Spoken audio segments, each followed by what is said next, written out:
Just because my husband's adopted sister wanted to try her hand at surgery, he sent me to the operating table for the 10th time. I went to find him and accidentally overheard his true thoughts. Marcus, do you really trust sister's skills that much? Aren't you afraid Grace will die on the operating table? My husband, Marcus, chuckled softly, signing the document in the surgery supervisor section. If she dies, she dies. She's been chasing after me for over a decade since college, doing countless shameless things just to be with me. Making it public knowledge without me, no one else would want her. The others joined in with jeers. So once sister masters her skills, will you divorce Grace? Marcus, who had been lounging around, suddenly became serious, obviously, as his voice faded. I finally brought myself to let go of this foolish relationship. Marcus, how did you come up with the idea of having Grace pretend to be a patient for sister to practice on? 10 surgeries a month. Not only can she perform them herself from start to finish, but there are no medical disputes if she makes a mistake. That's a brilliant idea. Honestly, Grace's physique is the strongest I've ever seen. My mentor is researching the limits of the human body. If only we could. The person glanced guiltily at Marcus, not daring to finish the sentence. Unexpectedly, Marcus curled his lips in disdain. Once gets bored of her, I'll give her to you. Don't worry, as long as I say the word. Grace will never refuse. He seemed to have thought of something. Lowering his voice with a chuckle, my heart sank, and tears poured down freely. Marcus was someone I put a lot of effort into pursuing. Just as he said, to pluck this an unattainable ideal in capital city, I had done countless things without a bottom line, finally getting what I wished for. But after we confirmed our relationship, I always felt like there was a thin mist between our feelings. I always thought Marcus was introverted and slow to warm up, which was why the system's mission progress remained stuck at 99%. I never expected the real reason to be a conquest. He knew from the beginning that I was there to conquer him, and that as long as the mission didn't succeed, I could stay by his side with a normal human body. Don't blame me for playing favorites. After all, Luna is my sister. We grew up together, naturally. I'll prioritize her when good things come along, but don't you worry. Once I hand her over to your mentor for research, you can try dissecting her. I guarantee you'll find unexpected insights. As the discussion in the room grew increasingly inhumane, a cold sweat broke out on my back. Marcus's adopted sister, Luna, was someone I had heard many people talk about. Marcus truly dotes on his adopted sister. He treasures her immensely, holding her in his palm as if afraid she might drop, and keeping her in his mouth as if afraid she might melt, and it was indeed true. After dating Marcus for 5 years, we entered into marriage, and I only saw Luna for the first time at our wedding. Marcus's brothers repeatedly warned me that I should never, under any circumstances, get into a conflict with Luna, so when I saw her, I instinctively made myself seem insignificant, but she seemed to dislike me intensely. She was smiling, yet her words were incredibly harsh. I'm so envious. If only I could have a healthy body like Grace, then my brother and I could. I'm sorry. I didn't mean to imply swapping with Grace. I've been sick for too long and couldn't control my rambling. You're not angry, are you, Grace? I frowned slightly. Marcus wasn't as unconditionally biased towards his adopted sister as his brothers had described. He even scolded Luna for my sake, making her apologize to me for her recent nonsense. But then, he immediately sent me into surgery, just so his beloved sister could have a healthy body. It's just one kidney. Your body is so healthy, exchanging with Luna won't have much impact, but is different. She's been bedridden for over 20 years. If she could have a healthy kidney, she could be discharged. He held my hand. I promise you, from now on, I'll be 1,000% good to you. I'll never let you be sad again. I asked the system if my body would be affected after the exchange. Please rest assured, host, before the conquest is complete, all damage you sustain will be repaired. Marcus must have discovered something unusual about me then and used this rule, replacing Luna's organs with healthy ones step by step, a defective kidney, an underdeveloped heart. The sickly Luna gradually became a normal person. So many years of affection, countless promises, and I love yous in moments of deep emotion, they were all just lies Marcus told to coax me. I suddenly remembered what Luna had blurted out in triumph after getting accepted into the hospital where Marcus worked. Grace, if my brother and I weren't undeniably siblings by law, do you think it would have been your turn to marry into our family? I don't know how I left the hospital. One hand clutched my chest, the other leaned against the wall, and out of the corner of my eye, I saw Marcus and Luna entering the clinic, arm in arm. The hospital colleagues looked on, eyes shining with admiration and offering blessings, then mockingly glanced at my dejected self. My body trembling, I quickened my pace, and the system's static sound, long unheard, echoed in my mind. All the grievances in my heart burst forth at that moment. System, I've decided. I want to terminate the conquest, because only 1% of the progress remained. I had cast aside the system's advice to give up, risking everything to stay by Marcus's side. I thought that as long as Marcus was good to me, it didn't matter if the conquest never succeeded, but I was wrong. How could someone who truly loved me watch me go onto the operating table again and again? How could someone who truly loved me allow me to become a stepping stone for another woman's success? I was so foolish, trapped in an illusionary love. Fortunately, I still had a chance to give up. The system told me that the prerequisite for terminating the conquest was that this body had to die by murder. This was a fixed condition, something no one could change. I thought seriously for a long time and made up my mind. Then I'll die by Marcus's hand. The surgical master with 100% success rate, whose only failure caused the death of his own wife. That kind of ending should be quite interesting. With tears streaming down my face, I returned to their marital home. The door opened, and a strong musty smell rushed out. Clearly, Marcus hadn't been back in a long time. Sunlight streamed through the curtain gaps onto the tiled floor. I pulled out my suitcase and packed my belongings mechanically. Then, exhausted, I sat on the floor. A suitcase and a handbag were all my possessions. Their marital home was bought by Marcus and me together. Before the wedding, we had dreamed of our life in this small home, but after we married, he never returned. Every item in the house, however much happiness it brought when purchased, now felt that much colder, like one sharp sword after another piercing my heart. I wanted to cry, but my tears had already run dry. My phone vibrated urgently, falling from the sofa to the floor.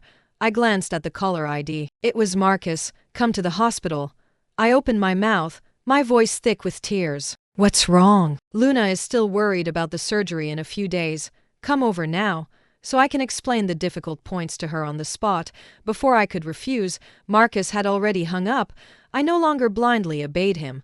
I dragged my suitcase out of their marital home, found an empty lot, piled up dry grass, and burned everything to ashes. After terminating the conquest, I would completely disappear from this world, so there was no need to leave these things behind. But I didn't expect the fire to burn so fiercely that it alarmed the fire department. Marcus came to the police station to bail me out, his face dark and displeased. Grace, can you just cause me less trouble? He shoved me into the back seat of the car and pulled out a surgical consent form. Hurry up and sign it. When handed me the pen, I abruptly gripped his wrist. I'm not sick, can't you just? I remembered their discussion in the doctor's lounge. Marcus, although Grace's physique is special, she's still alive. Isn't it a bit inhumane for you to just let me dissect her? Marcus's face was full of disdain. His phone screen remained lit until the lounge was completely silent. Then Luna's voice came through the phone. Humanity applies to humans.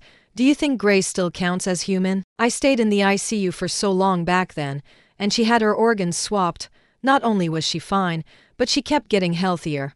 If you ask me, she's a monster. Dissecting such a terrifying monster would be doing a service to the people. After a long pause, Marcus, with extreme doting affection, agreed with her point of view. Luna is right. Afterward, I completely became Luna's tool for practice. Sometimes, when she got tired during a surgery, she would just stitch up the incision and have me wheeled out of the operating room, not caring at all if I would die. I gave a bitter laugh. Forget it. I have nothing more to say to you. I tore the surgical consent form to shreds, opened the car window, and threw it out. I won't agree to any more surgeries. Find someone else for Luna to practice on. The car screeched to a sudden halt. Marcus ignored the blaring horns around us, frowning as he stared at me. This was a sign of his extreme anger. Just as expected. Grace, can you stop messing things up at crucial moments? Luna's solo surgery evaluation is at a critical juncture. This is extremely important for her. The hospital has even organized medical staff to observe. You can't just say no. He lightly patted the back of my hand. This is my decision too. Don't push your luck when I'm giving you an easy way out. Marcus forcibly dragged me to the hospital. He changed me into a patient gown, watching me with a confident gaze, as if he were omnipotent. "Don't worry, with me here, nothing will happen to you." The moment I entered the ward, all eyes suddenly fell upon me, malicious, purposeful, contemptuous. I could even clearly hear their unrestrained discussions. "Is that Dr. Lou's wife? She's in this state and still clinging to him. How pathetic, it's her. She's been on the operating table 10 times in a month and nothing's happened to her.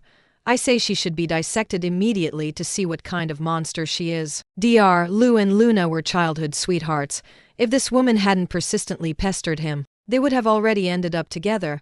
Why would things have come to this? I was stiffly pulled by Marcus, enduring these stares as I entered the ward. Once arrived, Marcus immediately released my hand. I frantically scanned my surroundings, feeling like a helpless lamb targeted by a pack of wolves. If I didn't run now, I would be devoured. "I'm not doing it. I'm not doing this surgery." I turned to leave, but my wrist was seized. Marcus's thumb rubbed back and forth on the back of my hand, giving me goosebumps. He looked at me, his voice firm and unwavering.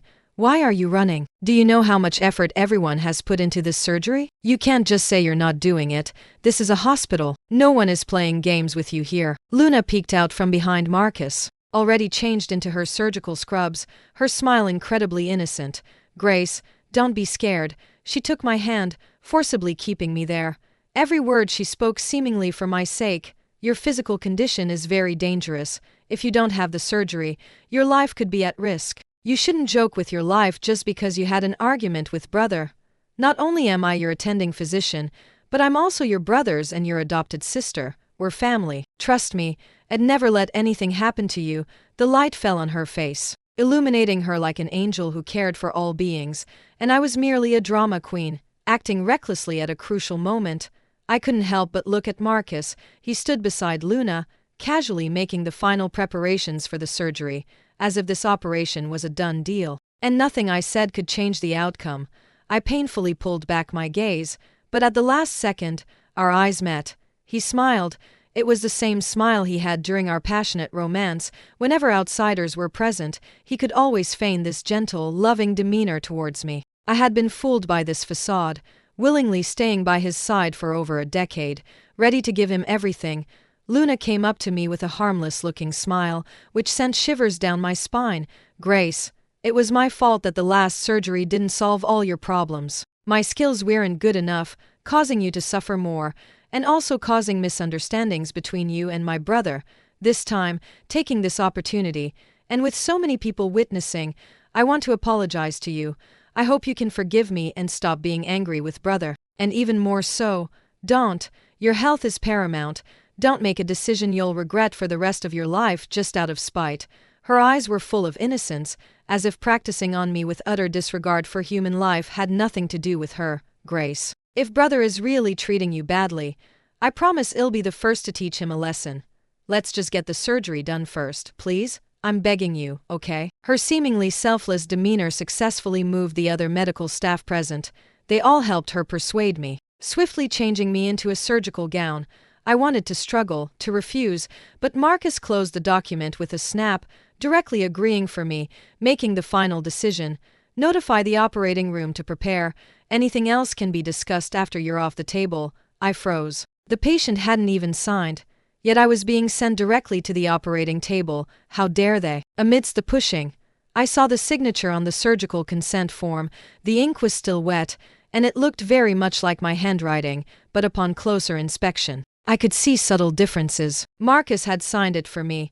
I finally saw Marcus's true actions in this marriage. He said he would be good to me forever, but it was to tie me to him as an emergency supply for his adopted sister, Luna. He said my handwriting was too poor and that I could practice mimicking his, but it was so that one day, when I resisted, he could sign for me. He had never cared about me. His only acts of kindness towards me were all for Luna. Countless bitter emotions surged from my heart, and I gave up struggling. "Can I leave after this surgery? I'm tired. I don't want to continue anymore." Marcus froze for a moment, urged by Luna. They entered the operating room together. The subsequent procedure went very smoothly. I lay on the operating table, watching medical staff move back and forth within my sight. Outside the massive floor-to-ceiling glass in the operating room, the renowned medical experts who were evaluating Luna were also present to observe. A needle pierced my skin, an anesthetic slowly injected. I heard Marcus's unhurried instructions. This is the last time. Perform the surgery carefully. Don't worry, brother. I promise to make this surgery perfect. For the technology of this world, the system indeed came from a higher dimension, seeming somewhat omnipotent. But even the highest technology needs time to recover. 10 surgeries a month, even a divine being couldn't handle that. My body simply didn't have time to repair itself and had become a tangled mess. Luna, full of confidence, cut open my skin. After seeing the tangled mess, she completely froze, having no idea where to even begin. She was just a novice. Even with Marcus giving her private lessons, she still couldn't perform surgery independently. Seeing a situation completely different from what was in the books, she panicked completely. Brother, Marcus walked lightly to her side, his tone gentle. What's wrong? Luna pressed her lips together in silence, and tears slowly welled up in her puppy eyes, making her look pitiful. Marcus took her hand, guiding her to begin the surgical procedure. Don't be afraid. It's just slightly different from the textbook standard. Calm down and identify it carefully. You know what to do. His voice was very soft and gentle, as if Luna was a precious treasure in the world, and he couldn't bear for her to suffer even the slightest grievance. It also made my more than a decade of devotion seem utterly worthless. The surgery gradually reached a critical point, and their movements became increasingly intimate. I stared at the dazzling surgical light, slowly closed my eyes, and notified the system. Now, terminate the conquest. The system asked me, didn't you want to die by Marcus's hand? He hasn't fully taken over yet. Do you want to wait? No more waiting. I don't want to wait another second. As long as I could leave this world immediately. It didn't matter whose hands I died by. Unexpectedly, Marcus suddenly spoke. Luna, go rest for a bit. I'll take over the rest of the procedure. He used the moment of changing surgical instruments to lean close to my ear, speaking in a voice only I could hear. Stop dreaming. I would never let you die on the operating table. I abruptly widened my eyes. Grace, you don't know this yet, do you? I can hear your conversations with the system, conquest, points. I know all about it. I am a globally renowned surgical master, with 100% success rate. As long as my subsequent operations are flawless, your system won't be able to determine that you died by murder. The conquest cannot be terminated. You're destined to stay by my side for this lifetime. I lay on the cold operating table, a churning, crushing pain erupting from within my internal organs. In the operating room, piercing instrument alarms blared one after another. The anesthetic has worn off. Quick, increase the dosage. The patient's blood pressure is dropping rapidly. Initiate emergency resuscitation immediately. Marcus froze in place, his face pale, muttering in disbelief. Impossible. This is impossible. I didn't make a mistake. Every step I took was by the book. How could there be a problem? There absolutely cannot be a problem. Marcus's furious questioning rang in my ears. Grace, stop messing around. Wake up. I forbid you to die. Do you hear me? I struggled to open my eyes. My face was pale, and cold sweat beaded on my forehead. It hurt so much. The anesthesiologist increased the dosage, but it still hurt terribly. But it didn't matter. Terminating the conquest was in its final stage. Soon, with a little more endurance, I could leave. Marcus's Adam's apple bobbed several times, his voice trembling uncontrollably. Grace, don't scare me. You'll be fine. I won't let anything happen to you. He wanted to resuscitate me, but didn't know where to begin. His once confident medical expertise had now turned into a thin mist, leaving his mind blank. The medical staff were somewhat surprised. The globally renowned surgical master had never been this flustered. Was the patient's condition so tricky that even he couldn't handle it? Marcus forced himself to regain his composure. But every resuscitation maneuver he performed surprised everyone. The system calmly said in my mind, "This is Marcus's true capability." The renowned medical experts observing through the glass immediately donned surgical scrubs and rushed into the operating room. They pushed Marcus aside and quickly took over my emergency resuscitation. Thanks to years of surgical experience, the emergency efforts immediately became orderly. Continue administering anesthetic. The patient is still bleeding, and it's showing signs of increasing hemostat as expected of the hospital's treasured experts. My blood pressure quickly stabilized. Quiet cheers erupted in the operating room, but I wasn't happy at all, because I was certain to die. After terminating the conquest, the system would withdraw its protection from my body. and the defective organs swapped from Luna's body would truly begin to take effect, becoming my death warrant. Luna's original surgery couldn't proceed. After resuscitation, I was pushed into the ICU.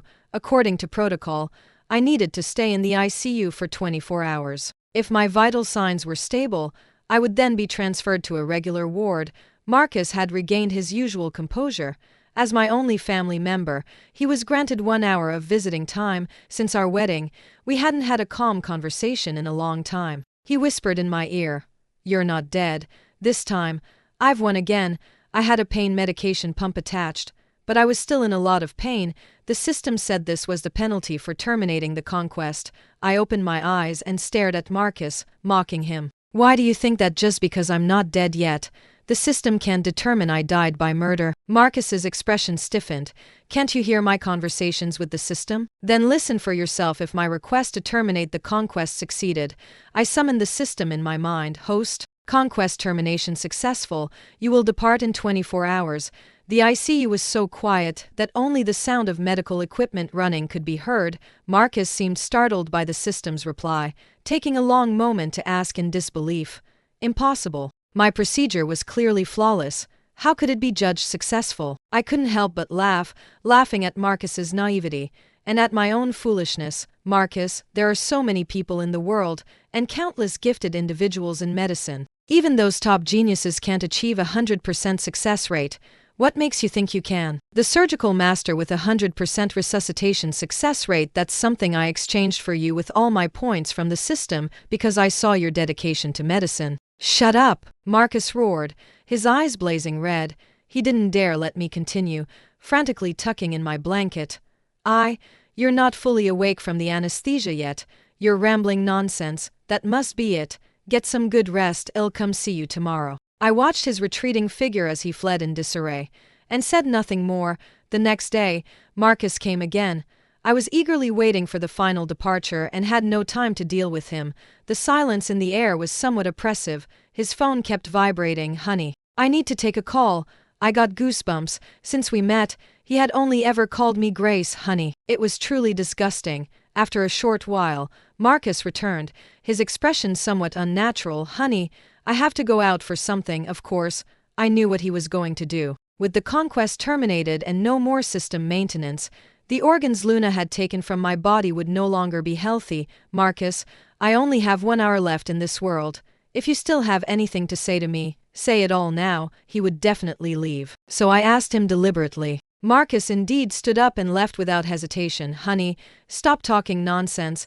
The ICU doctor said your vital signs are very good, and you'll be able to transfer to a regular ward in at most an hour." His tone was firm, brooking no discussion. Honestly, looking at him now that I had decided to let go, his demeanor was truly infuriating. I sneered. "Marcus, I hope you won't regret this." He glanced at me, still thinking I was trying to scare him. "I'll never regret it." With that, he left the ICU, because had also entered the emergency room, waiting for him, the surgical master, to perform the operation himself.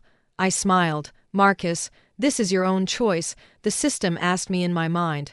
"Host, by making him choose. Are you still trying to give him a chance?" I shook my head. He lost his chance long ago. Giving him a choice was just because I thought that if he had even a shred of conscience, missing this opportunity would mean he'd live a lifetime of guilt. Consider it compensation for my misplaced devotion to him all these years. Not good. The patient suddenly has a high fever, blood pressure is dropping, post-operative infection, massive hemorrhage, cardiac arrest. Why are the patient's internal organs rapidly losing function as well? My time was up. The system helped me peel away from this body as a conscious observer. I watched myself die. Family? Where is the patient's family? Dr. Lou just left. Call him. Get him back here quickly. The patient might be. After came down from the operating table, he finally picked up his phone. Dozens of missed calls, his brow unconsciously furrowed. His own surgery hadn't gone smoothly either. The procedures etched in his memory kept missing the intended spot when making the incision, and he ultimately had to find another doctor to clean up the mess. A hint of unease welled up in his heart. He ran towards the ICU while dialing back. He ran too quickly and even tripped midway. Marcus pressed his lips together. ignoring the medical staff's attempts to stop him, and rushed into the ICU. "Where's Grace? Where's my wife, Grace?" The medical staff collectively pulled him out, their faces filled with apologies. "Dr. Lou, we're sorry." Grace was declared deceased after resuscitation efforts failed. Marcus's body swayed. He leaned against the wall to steady himself. "Impossible, you're lying to me. The emergency resuscitation was timely. She was perfectly fine when I left. How could she have died? She couldn't bear to leave me. She couldn't let go of me. It's impossible. You're lying to me. You're all lying to me." On the way to the morgue, Marcus continued to roar uncontrollably. At first, the medical staff offered a few words of comfort, but later they just let him be. His voice grew quieter and quieter, eventually turning into a murmur. "Impossible. The surgery was flawless. The surgery was a success. She couldn't have." The doctor who participated in the resuscitation had no choice but to tell him the truth. "Dr. Lou, Grace's organs simultaneously lost function within a short period, and the bacterial infection was very severe." Marcus froze in place, staring blankly at the speaking doctor. "Your previous surgeries might not have been perfect, and they all erupted at once today." This sentence meant that Marcus was not 100% successful at all. The globally renowned surgical master was actually an incompetent fraud. For him, this was an almost devastating blow. Marcus suddenly felt his head spin, and it took a great deal of effort for him to finally ask, "Declared deceased, how long ago?" "An hour after you left." My warning to him resurfaced in his mind. "Marcus, I only have 1 hour left in this world." What did he say then? He said he would never regret it. He abandoned his wife for another woman. After entering the morgue, Marcus trembled, not daring to lift the white sheet. Through the sheet, he trembled as he cradled my face. Tears poured down freely. This body was prepared for me by the system. After I withdrew, it would rapidly decompose. Even the morgue attendant couldn't help but exclaim that he had never seen a body decompose so quickly since he started working. Yet, as if he hadn't noticed, lifted my hand, which was so decomposed that bones were visible. "Grace, open your eyes and look at me. I won't force you onto the operating table anymore. Come back. Come home with me." Only the sound of the air conditioning remained in the room. Marcus became increasingly frantic. He ignored everyone's dissuasion, simply holding me tightly. "Grace, say something. Answer me. Open your eyes and come home with me." Only when the hospital's leadership intervened did he, dispirited and lost, walk out of the morgue. His colleagues urged him to accept his grief, sign the body claim form, take Grace back, and give her a proper ceremony for a peaceful burial. "Marcus, life is unpredictable. Don't be too sad." The staff member opened a folder. "Oh, Dr. Lou, when did you sign this?" "I signed the form myself, just before I died." Marcus snatched the form in terror, staring at the handwriting that was 90% similar to his own. His last shred of sanity completely crumbled. He fell heavily to the ground, quickly got up, then fell again. He repeated this several times before finally managing to stand, as if impervious to pain, walking out limping, crying and laughing simultaneously. "I want to go home. I don't want to be here anymore. I want to go home. Grace is still waiting for me at home. She said she'd wait for me to come home." Marcus returned to their marital home. It was completely dark inside, with only moonlight filtering through the gaps in the curtains. He skillfully turned on the living room light, although he had never returned after the wedding. This was, after all, the home he had decorated with me. His muscle memory would help him recall the past. When buying the lamps, I had said, "It needs to be a bit brighter, with an orange glow, so it feels warm like home." When choosing dining chairs, I suggested, "They still need to be a bit larger, so when we have children, the whole family can sit together for meals comfortably." When buying the sofa, I sat on it and looked back at him. "Our Lou will definitely become a busy man in the future. When that happens, I'll sit right here and wait for you to come home." Marcus called out, "Grace." There was no response. He had never returned to this home. All my waiting was in vain. "Grace, I'm home." He called out again, but the house remained empty. Marcus stood blankly by the door for a while, then suddenly realized the house had been completely cleared. All items related to me had disappeared: the women's slippers in the shoe cabinet, the framed photo in the living room, the matching mugs in the bathroom, all gone. I hadn't left anything behind. He didn't even have a reason to miss me. Marcus searched every corner of the house first. He was in disbelief. Then he collapsed onto the sofa. "I'm sorry, Grace. I was wrong. I'm sorry. I love you. You were always the one I loved. I was just afraid you'd leave me, which is why I tested you again and again. I was wrong, please. Come back, please come back." His apologies started softly, then turned into uncontrollable sobbing, but had forgotten that many things in this world couldn't be dismissed with a simple, empty "I'm sorry." When you make a mistake, you should pay the price. Marcus locked himself in their marital home for an entire week. When the police knocked on the door, he was still curled up on the sofa, crying, clutching what remained of their wedding photo. "Marcus, you've been reported for illegal medical practice." The sudden bright light disoriented Marcus. What? The police had already investigated the matter thoroughly and stated formally, "According to the clues we've uncovered, 5 years ago, you began illegally performing organ transplant surgeries for your adopted sister, Luna, so she could have a healthy body. The evidence is now conclusive. Please come with us." Marcus's body trembled. He was a renowned top student at the medical school, a highly talented rising star according to his mentors. He was very clear about the country's laws and understood that replacing Luna's organs was illegal, but for Luna, he did it anyway. The neighbors heard the commotion and gathered at the main gate, looking inside. Such a skilled doctor, yet he dared to commit such a heinous crime. He always seemed fair and just, but who knew his heart was truly evil? "I heard he also killed his own wife." "Such a person deserves to rot in hell. He killed her. Wasn't that an accident during surgery?" "An accident? Do you believe that?" Lou used to have 100% success rate in his surgeries. How could such a huge error occur when operating on his own wife? And that surgery wasn't complicated at all. "I wouldn't believe it if it wasn't intentional." "No, I didn't." Marcus denied it, rushing forward with the wedding photo, but was blocked by the police. The neighbors' whispers were like slap after slap, hitting him hard across the face. He wanted to explain, but found he had no way to begin. Those things had truly happened. His wife, Grace, had indeed died by his surgical knife as he was escorted into the police car. A rotten egg was hurled at him. The onlookers were all filled with righteous indignation. "Pah! Scumbag! Go to hell!" While's case was awaiting its verdict, Luna died. Without the system, the organ she had taken from me was nothing more than a mass of data, completely incapable of sustaining her body. I heard that when the police discovered her body, many people vomited. The room was covered in blood. Her abdomen had burst open from the inside. A bloody mess. Marcus showed no reaction when he heard the news. He numbly acknowledged it, then curled up in a corner. "Grace, I'm sorry. Grace, please come back. Grace." A staff member from the detention center snorted. "Are you sure you want to bail out this idiot?" "Yes, the paperwork is complete." The one who bailed Marcus out was a capital city real estate magnate. Having heard of his skill as a renowned surgeon, he invested heavily to get Marcus out. Solely for him to perform a critical surgery, Marcus hadn't been in an operating room for a long time. After I stopped the mission, the 100% surgical successability I had exchanged for him with points was also reclaimed by the system. He completely faded into obscurity. And because of my death, he developed a stress reaction.